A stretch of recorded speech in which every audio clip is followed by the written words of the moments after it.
François Langlais, donc l'un des éléments clés en ce moment, enfin élément clé, ça l'est plus vraiment d'ailleurs.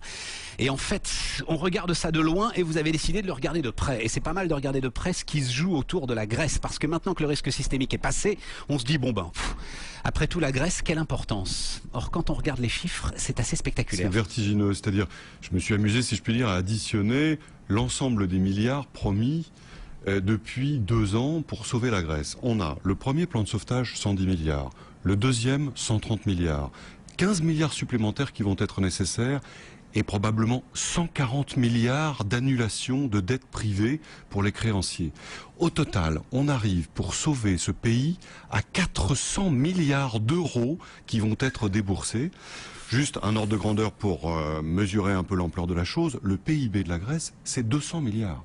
C'est-à-dire que l'Europe va probablement dépenser l'équivalent de 2 années de PIB pour sauver, j'allais dire sauver, ça n'est même pas le cas.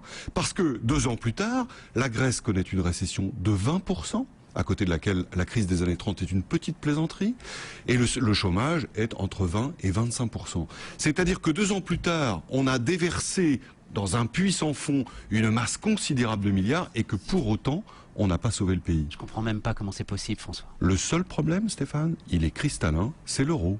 Il faut que la Grèce sorte de l'euro. Monnaie qui l'asphyxie complètement, qui ne correspond pas du tout à sa compétitivité. Ce week-end, il s'est passé un truc incroyable.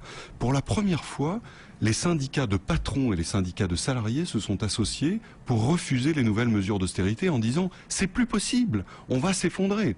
Puisque l'Europe demande, en contrepartie justement du versement du nouveau plan, une baisse de 25% des salaires minimums qui a déjà été baissé à 750 €, une baisse de 25% des pensions et de nouvelles mesures d'austérité pour 1,5 point de PIB, plus la fermeture de centaines d'organismes publics.